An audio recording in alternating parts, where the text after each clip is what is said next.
역설의 대가라는 제목으로 하나님의 은혜를 나누도록 하겠습니다. 얼마 전에 한국신문윤리위원회 한기봉 윤리위원이라는 분이 코로나 시대의 패러독스라는 칼럼을 대한민국 정책 브리핑에 기고한 것을 보았습니다. 우선 패러독스의 뜻은 우리말로 역설인데 어원이 되는 헬라어 파라도속스는 파라 넘어선이라는 뜻과 독스 의견이라는 뜻을 가진 합성어입니다. 그는 통설을 넘어선 견해가 역설이다라고 패러독스를 정의 내립니다. 그리고 역설과 함께 혼용되는 아이러니, 즉 모순은 역설과는 전혀 다른 개념이라고 선을 긋습니다. 사실 모순은 어떠한 가치의 반전을 뜻하는 표현을 부정적으로 나타낼 때 사용합니다. 다시 말해서 아이러니는 말도 안 된다에 가깝습니다. 하지만 패러독스는 말이 안 되는 것 같지만 되게도 한다라는 의미를 내포합니다. 그러면서 한기봉 씨는 코로나 시대에 딱 맞는 표현이 있다면서 스톡데일의 패러독스라는 이론을 소개합니다. 이 스톡데일 패러독스는 제임스 스톡데일이라는 어느 한 미 해군 폭격기 조종사였던 사람의 이름에서 비롯되었습니다. 베트남 전쟁 중에 그가 몰던 전투기가 격추되어 붙잡혔고 그는 북베트남 하노이에 있는 수용소에서 무려 7년 동안 수감 생활을 하게 됩니다. 그는 작은 독방에서 지독한 고문을 수없이 당했지만 불굴의 의지로 견뎌내고 전쟁이 끝나자 포로에서 바로 풀려났습니다. 이후 스톡데일은 살아 돌아온 전쟁의 영웅으로 최고 훈장과 많은 사람들의 존경을 받았습니다. 스톡데일 패러독스라는 표현이 생긴 일화는 이러합니다. 좋은 기업을 넘어 위대한 기업으로라는 베스트셀러를 저술했던 저명한 경영학자 짐 콜린스가 어느 날 스톡데일을 찾아가 인터뷰하며 최악의 상황에서 당신이 살아 돌아온 비결은 무엇입니까? 라고 물었습니다. 콜린스의 질문에 스톡데일은 이렇게 답했습니다. 가장 일찍 죽은 사람은 비관론자가 아니라 근거 없는 낙관주의자였습니다. 그런 사람들은 크리스마스 전에는 나갈 수 있을 거라고 믿다가 크리스마스가 그냥 지나가자 부활절이 되기 전에는 석방될 거라고 생각했습니다. 부활절이 지나면 추수감사절 전에는 나가게 될 거라고 또 믿었습니다. 근거 없는 희망을 지속적으로 가졌고 기대가 좌절될 때마다 마음의 상처를 입었습니다. 그들은 점차 희망을 잃어가며 죽었습니다. 하지만 스톡데일은 달랐습니다. 그는 낙관하지 않으면서도 미래에 대한 희망의 끈을 놓지 않았기 때문입니다. 그러면서 그는 현재 직면한 문제들을 외면하지 않았습니다. 그는 심한 고문을 당하면서도 함께 포로 생활하는 부하들에게 조만간 석방될 거라는 막연한 기대에 매달리지 말고 우선 현실에 적응하라고 말했습니다. 이 이야기를 들은 저자 콜린스는 그의 이름을 빌려 스톡데일 패러독스라는 표현을 썼습니다. 즉 낙관하지 않은 태도가 생존을 가능하게 했던 의미에서 역설인 것입니다. 스톡데일 패러독스는 비참한 현실을 부정하지 않으면서도 희망찬 목표를 반드시 달성해야겠다는 강한 의지를 동반한다는 점에서 한쪽에만 치우쳐버린 비관주의나 낙관주의와는 큰 차이를 보였습니다. 콜린스는 스톡데일을 통해서 긍정적인 생각만을 가지고서 미래를 준비할 수 없다고 깨닫게 되었습니다. 제가 앞서 소개한 칼럼의 저자도 언제 어디서든 코로나 바이러스의 공격을 받을 수 있고 어려워진 생활과 취업난으로 힘든 청춘을 더 아프게 할 수 있다라는 견해를 밝힙니다. 그리고 그는 스톡데일 패러독스를 통해 희망을 잃지 않는 것, 그러나 눈앞에 닥친 냉혹한 현실을 직시하는 것, 그리고 현재 가능한 일부터 능동적으로 대처하는 것이라는 코로나 시대를 살아가는 데 필요한 3가지 지혜를 독자들에게 나누어 줍니다. 올 한 해는 코로나19로 인해 우리 모두가 여태껏 경험하지 못했던 고통과 아픔의 시간을 겪었습니다. 그리고 이번 성탄의 계절도 현 상황을 반영하여 화려하고 분주했던 과거 때보다 조용하고 조심스럽게 보내고 있습니다. 어쩔 수 없이 강제적으로 코로나19를 맞이한 지금의 때에 와서야 저 또한 마음속 화려한 크리스마스의 등불을 조금 낮추고 과하게 흥분했던 마음을 고요히 진정시키고 이 땅에 오실 아기 예수님만을 더욱 집중하며 진정한 대림절의 시간과 크리스마스의 기쁨과 축복을 되새겨 봅니다. 그리고 성경에 나온 그 어떤 현상이나 기적보다 가장 놀랍고 위대한 성육신이 역설을 통해 우리에게 보여주실 모습을 오늘 함께 나누고자 합니다. 성경을 살펴보면 인간과 관계 맺으시는 하나님의 끊임없는 노력을 살펴볼 수 있습니다. 인간은 죄를 지어서 점점 하나님을 멀리하려고 하지만 하나님은 죄 지은 인간을 사랑하시고 긍휼히 여기셔서 내팽겨치시거나 결코 떠나지 않으시는 하나님의 인자하시고 성실하신 마음을 어렵지 않게 발견할 수 있습니다.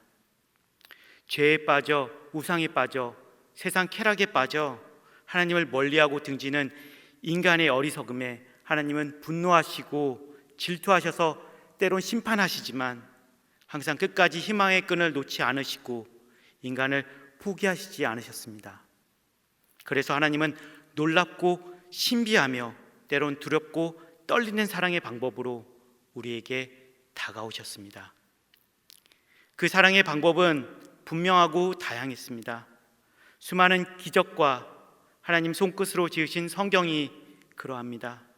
하지만 하나님의 사랑이 가장 확실하고 분명하게 나타나는 방법은 바로 성육신을 통한 것이었습니다. 삼위일체 되신 하나님이 죄지은 인간의 몸으로 이 땅에 오시어 죄와 사망으로부터 승리하시고 하나님이 인간과 관계를 화평케 하신 것입니다.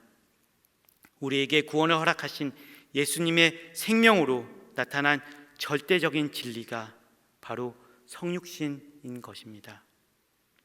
성육신의 탄생과 죽음은 전능하신 창조신이라는 뜻을 가진 엘로힘 그리고 주님이라는 뜻을 가진 여호와라는 하나님의 이름에 나타난 하나님의 속성과는 분명한 역설적인 관계가 있는 것입니다. 따라서 하나님 스스로가 죄 지은 인간을 구원하시기 위해 역설의 주역이 되시며 예수님을 통하여서 우리의 죄를 대신 지시고 십자가의 죽으심으로 창조주 하나님의 사랑을 완성하신 것입니다. 예수님께서는 하나님이 시작한 역설의 사역을 완성하셨습니다. 그러므로 그리스도 복음의 중심에는 역설의 사실이 그대로 나타나 있습니다.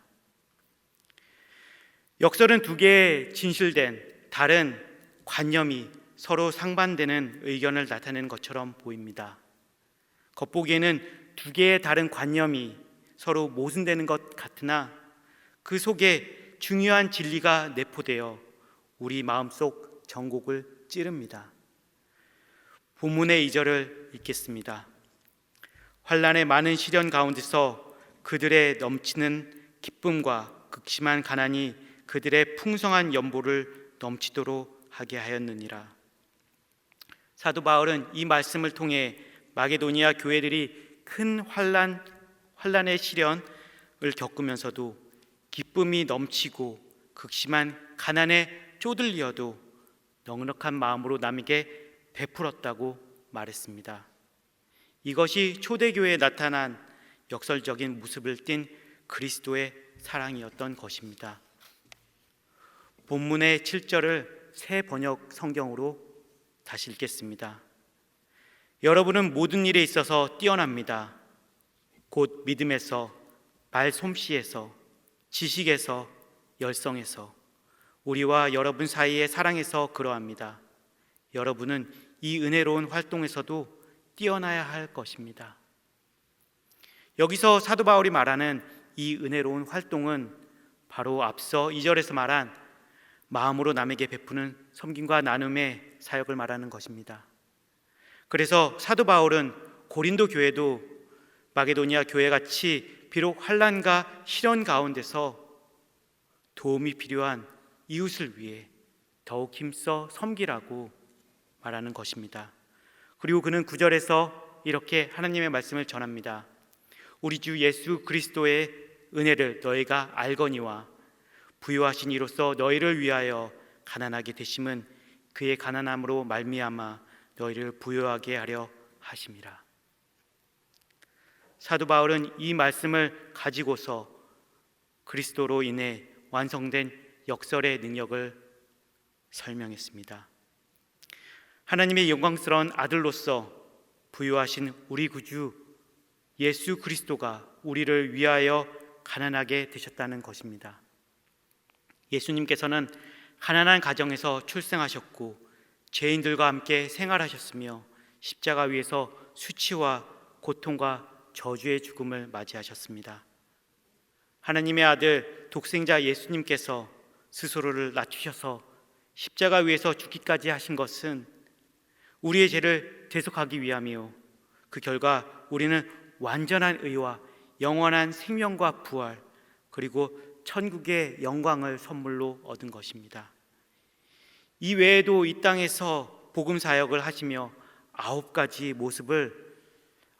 역설적인 모습을 보이시며 아직 하나님을 모르는 죄 지은 사람들에게 하나님께로 돌아오기를 간절히 소망하셨습니다.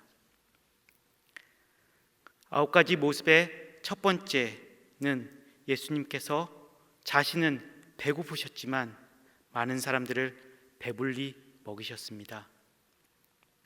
이 두 가지 견해는 서로 상반되지만 둘 다 예수님에게 사실로 나타났습니다.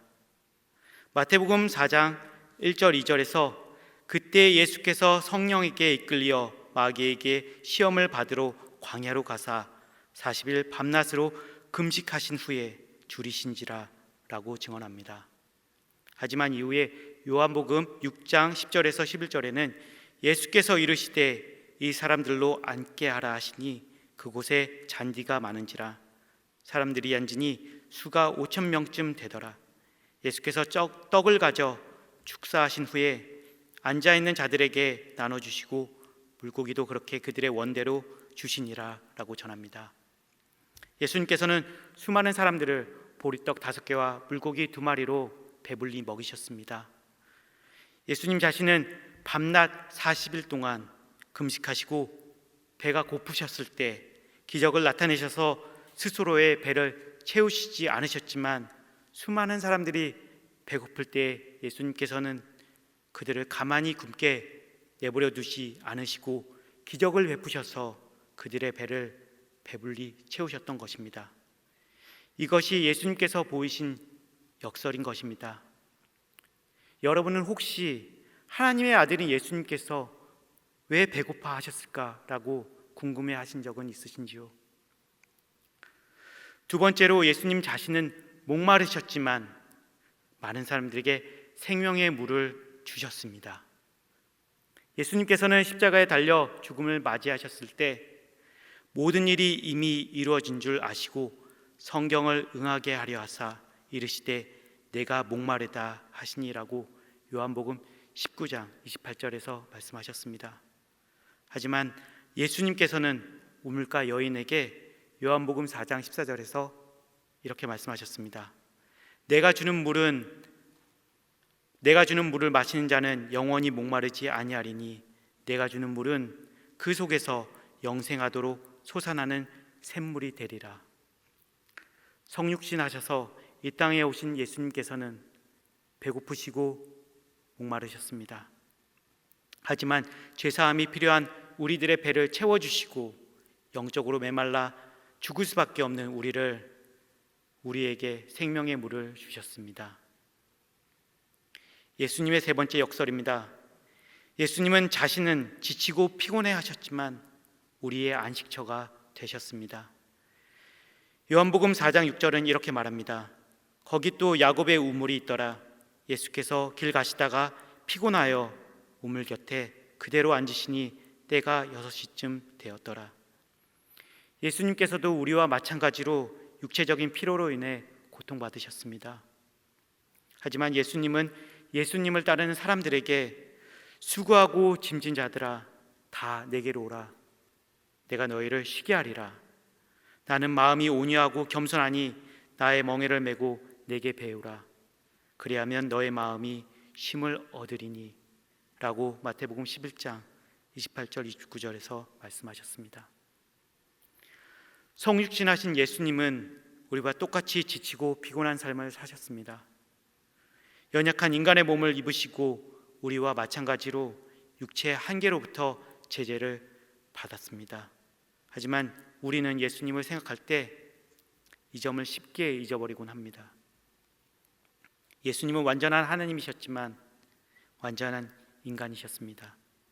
예수님은 우리와 별반 다를 것 없는 평범한 부모로부터 태어나 우리와 같은 형제 자매 사이에서 자라나셨습니다. 그럼에도 불구하고 예수님은 인간의 모습을 입은 하나님이셨습니다. 이것이 바로 역설인 것입니다. 네 번째입니다. 예수님께서는 세금을 내셨지만 만왕의 왕이십니다.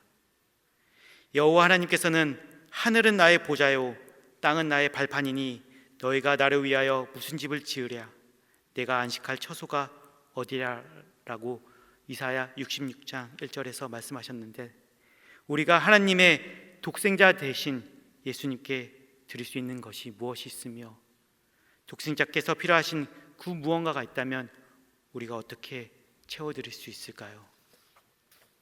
마태복음 17장 24절 27절을 보면 예수님께 세금을 요구하는 자들이 나옵니다. 예수님께서는 독생자이시니 세금을 낼 의무가 없지만 27절에서 이렇게 말씀하십니다. 그러나 우리가 그들이 실족하지 않게 하기 위하여 내가 바다에 가서 낚시를 던져 먼저 오르는 고기를 가져 입을 열면 돈 한 세겔을 얻을 것이며 가져다가 나와 너를 위하여 주라 하시니라. 또한 예수님께서는 마태복음 22장 21절에서 가이사의 것은 가이사에게 하나님의 것은 하나님께 바치라 라고 말씀하셨습니다. 예수님께서 보여주신 역설적인 모습 속에서 우리는 어떠한 예수님의 위선적인 모습을 찾아볼 수가 없습니다. 하지만 죄지은 인간은 참된 역설의 품격을 보이지 못하고 모순적이고 위선적인 모습을 자아내기도 합니다. 특히 이단 종교가 그러합니다. 어떤 이단 종교는 성경에 나타난 삼일체를 부인하고 예수님의 신성을 인정하지 않습니다. 또한 정부와 정치에 대해서 호의적이지도 않으면서 무조건적인 정치적 중립을 추구합니다.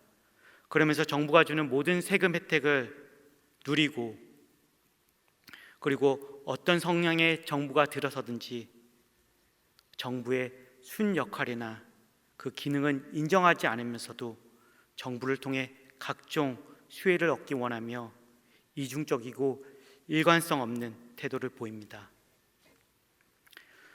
성경은 예수님이 능력과 영광으로 다시 오신다고 말했습니다.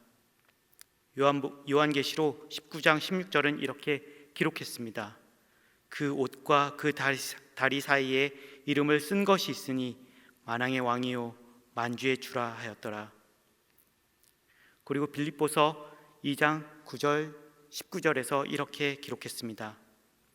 이러므로 하나님이 그를 지극히 높여 모든 이름 위에 뛰어난 이름을 주사 하늘에 있는 자들과 땅에 있는 자들과 땅 아래에 있는 자들로 모든 무릎을 예수 이름에 꿇게 하시고 모든 입으로 예수 그리스도를 주라 시인하여 하나님 아버지께 영광을 돌리게 하셨느니라. 예수님께서는 이 땅에 계실 때 세금을 내셨지만 예수님께서는 사실 세금을 조금도 낼 필요도 없는 만왕의 왕이셨습니다. 언젠가 세상의 모든 왕들과 모든 군주들과 모든 위정자들과 그리고 권위와 리더십을 갖춘 세상 모든 사람들이 언젠가 주님 앞에 나와 무릎 꿇고 두려움에 떨며 절하게 될 것입니다. 다섯 번째로, 예수님께서는 우리와 마찬가지로 기도하셨지만 예수님께서는 우리의 기도를 들어주셨습니다. 예수님께서는 마태복음 26장 36절에서 이렇게 말씀하셨습니다. 이에 예수께서 제자들과 함께 겟세마네라 하는 곳에 이르러 제자들에게 이르시니 내가 저기 가서 기도할 동안에 너희는 여기 앉아 있으라 하시고, 그리고 요한복음 14장 13절 14절에서 이렇게 또 말씀하셨습니다.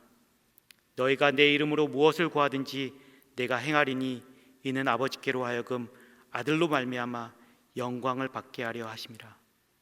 내 이름으로 무엇이든지 내게 구하면 내가 행하리라.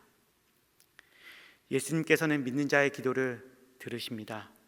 하지만 예수님께서도 기도를 하시는 역설적인 모습을 우리는 말씀을 통해 찾아볼 수 있습니다.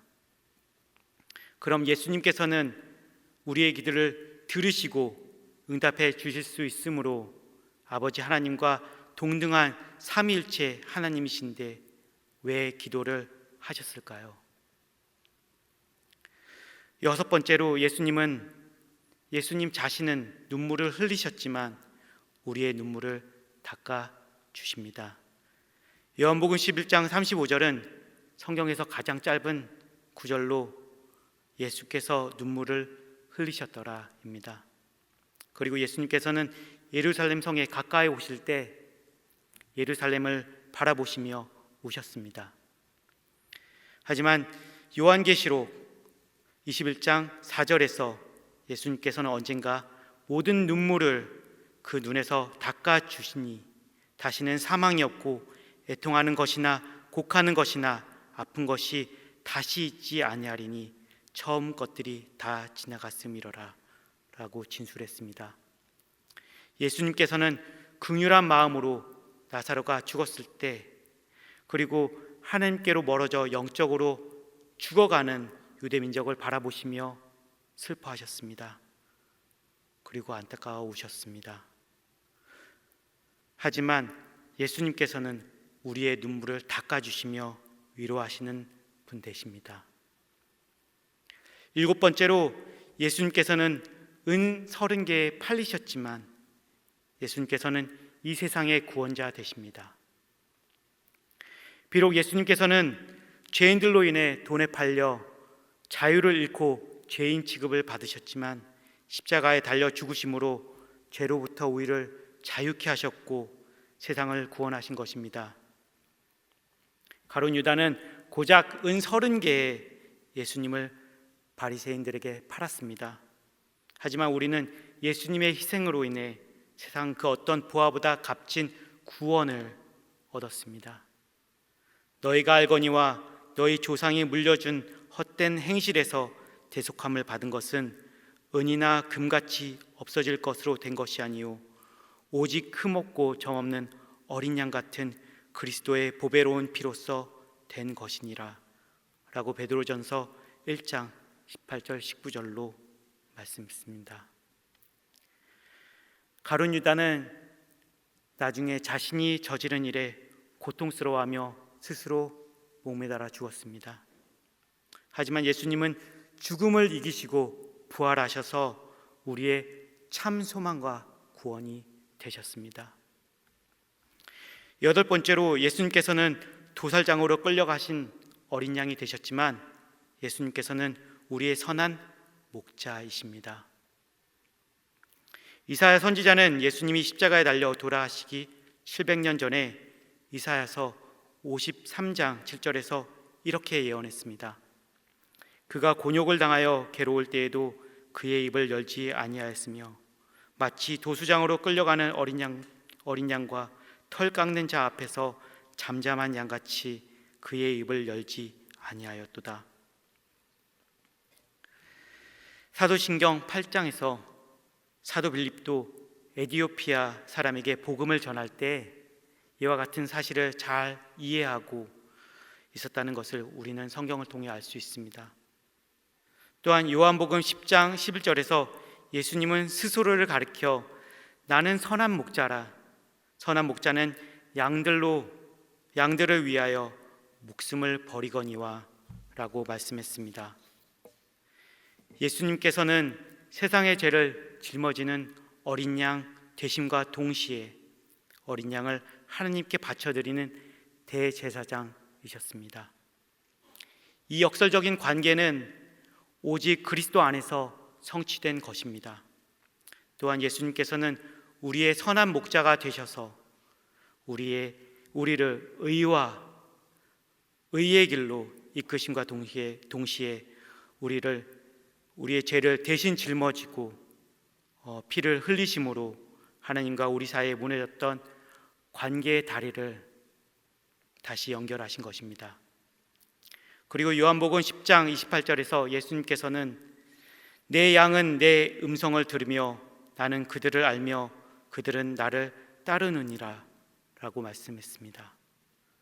오직 예수님만이 우리를 생명의 길, 구원의 길로 인도하시는 선한 목자가 되십니다. 이제 우리는 예수님의 온순한 양이 되어 선한 목자 되신 예수님을 온전히 따라야 한다고 말씀하신 것입니다. 아홉 번째로 예수님께서는 우리에게 죽음을 당하셨지만 우리를 살리십니다.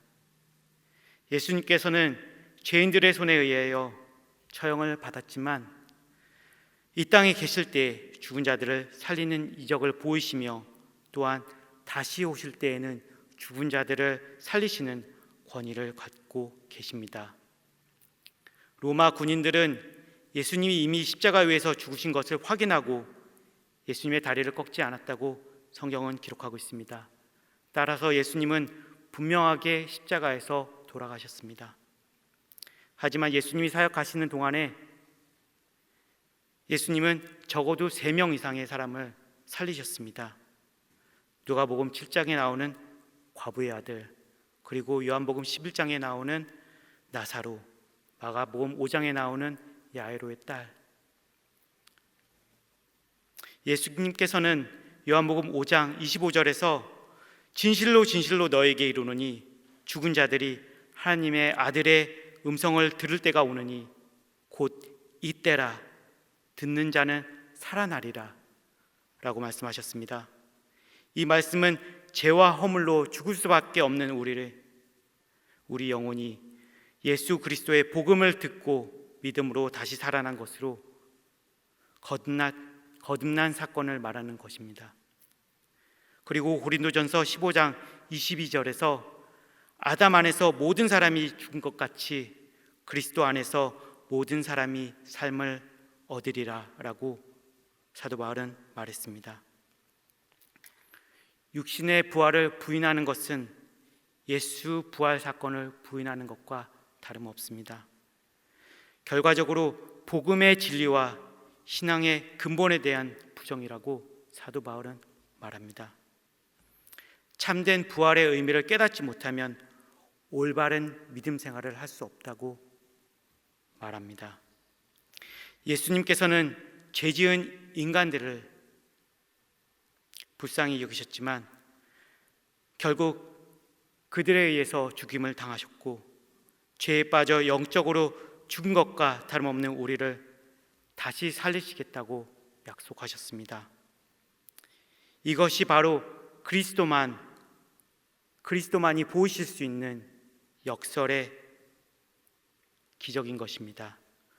두 개의 주장이 서로 상반되지만 두 개의 주장이 다 사실인 것입니다. 하지만 우리는 예수님의 역설에 대해 이렇게 묻습니다. 예수님께서는 우리의 배고픔을 채우실 수 있는 창조주의 능력이 있으셨지만 왜 스스로는 굶으셨을까요? 왜 목마르셨으며 피곤해하셨고 인간이 경험하는 모든 경험과 고통을 창조주 하나님 되시는 예수님께서 스스로 겪으셨나요? 우리는 지금 이 순간에도 절망과 고통 가운데 하나님께 부르짖으며 하나님께 도와달라고 우리의 삶 가운데 하나님이 개입해 주셔서 구원해 달라고 기도로서 호소합니다. 하지만 만약 예수님이 인간의 슬픔과 아픔을 경험하지 않으셨다면 얼마나 호소력있게 나도 너의 괴로움을 잘 알고 너희들이 겪고 있는 시련과 역경에 나 역시 공감하며 가슴 아파한다라고 말씀하실 수 있으시겠습니까? 또한 어떻게 우리의 기도에 응답하시겠습니까? 하지만 하나님께서는 예수 그리스도의 인격을 통하여서 아무런 잘못도 없이 대중들과 종교 지도자들로부터 조롱과 멸시를 받으시고 가족과 친구들로부터 거절당하시고 버림을 당하셨습니다. 그리고 이와 같은 경험을 통해 우리의 절망과 고통을 이해하셨습니다. 또한 육체가 고달프고 아플 때 사탄으로부터 유혹당하는 고통을 아시고 사탄이 얼마나 교묘하게 그리고 악독하게 우리의 연약함을 이용하는지도 분명하게 이해하셨습니다. 히브리서 4장 15절에서 사도 바울은 이와 같이 고백합니다. 우리에게 있는 대제사장은 우리의 연약함을 동정하지 못하실 이가 아니요 모든 일에 우리와 똑같이 시험을 받으신 이로되 죄는 없으시니라. 이것이 그리스도가 우리에게 보이신 역설인 것입니다. 하나님께서는 진리를 말씀과 기적으로 나타내시지 단지 말씀과 기적으로만 나타내시지 않으시고 예수님을 통하여서 직접 나타내셨습니다. 그리고 예수님은 모순이 아닌 역설의 삶을 사셨습니다. 예수님은 창조주이시지만 인간과 같이 되시어 자신이 창조하신 세계에 들어오셔서 인간이 초래한 죄와 불성적의 결과로부터 구속해 주셨습니다. 인간의 어리석음과 하나님을 떠나 행사했던 자유의지에 대한 참혹한 결과를 하나님께서는 바로잡아 주시고 우리를 회복시켜 주셔서 해방시켜 주신 것입니다. 예수님의 성육신과 삶이 역설이었듯이 우리의 신앙도 역설의 신앙이 되어야 합니다. 그래서 역설이 아니고서는 도무지 이해할 수 없는 신비하고 놀라운 그리스도의 진리를 깨달아야 합니다. 세상적 관점으로는 모순으로밖에 보일 수 없으나 역설의 신앙을 가진 우리는 약할 때 강할 수밖에 없습니다. 그리고 가장 어렵고 고통스러운 때에 우리의 믿음이 가장 빛나게 되는 것입니다. 그리고 고난의 시기를 나타내는 우리의 순종으로 인해 하나님께서는 더 큰 영광을 받으실 것입니다. 코로나19로 인해 온 성도가 함께 교회에 모여 예배드릴 수 있는 집회의 자유와 권리를 박탈당해 가슴 아프고 안타깝습니다. 그러나 이럴 때야말로 우리 모두가 이 제약된 땅에 오셔서 우리의 죄를 대속하시려고 인간의 몸으로 성육신하신 하늘의 영광과 존귀를 스스로 마다하신 예수 그리스도의 사랑과 은혜를 되새겨 보아야 합니다. 또한 코로나19로 인해 가정의 큰 경제적 손실과 자녀 양육 등 여러 어려움을 호소하는 성도님들에게도 그리스도의 위로를 전합니다. 하지만 어려운 때에도 하나님께서 우리와 함께 하시고 우리의 고통과 아픔을 잘 아시며 언제나 변함없는 희망과 사랑을 보이시는 예수님을 우리 모두 더욱더 굳게 믿으시길 간절히 소망합니다. 예수님께서는 천국의 보좌를 뒤로 한 채 이 땅에 고난받는 인간들을 위해 연약한 인간의 몸을 입고 이 땅에 오셨습니다. 우리는 그런 예수님을 닮아 세상살이로 근심하는 사람들 같이 보여도 예수님 때문에 항상 기뻐하며 감사해야 합니다. 단 하루도 돈 걱정 안 하는 날이 없다 할지라도 다른 사람의 마음을 부욕해 하는 자들이 되어야 합니다. 사랑하는 주님의 교회 성도 여러분, 우리가 믿는 예수님께서는 복음의 진리를 역설로 말씀하시고 보여주셨습니다. 그리고 예수님 스스로도 역설의 삶을 사셨습니다. 따라서 우리도 거짓된 세상의 가치관에 따라 흔들려 살지 말고 그리스도가 보여주신 참된 믿음을 가지고서 굳건히 역설의 삶을 살아가길 바랍니다. 그리하여 세상이 감당할 수 없는 용기와 기쁨을 가진 참된 그리스도인으로서 살아가길 소망합니다. 기도하시겠습니다. 주님, 오직 주님께서 보여주신 역설의 진리만이 우리를 새롭게 하고 세상도 새롭게 할 수 있음을 믿습니다. 절망 가운데서 희망을 찾게 해주시는 그리스도의 역사를 사모하고 앙망하며 현 고난을 극복하는 새 힘과 지혜를 얻게 하옵소서. 이 모든 말씀 주 예수 그리스도의 이름으로 기도합니다. 아멘.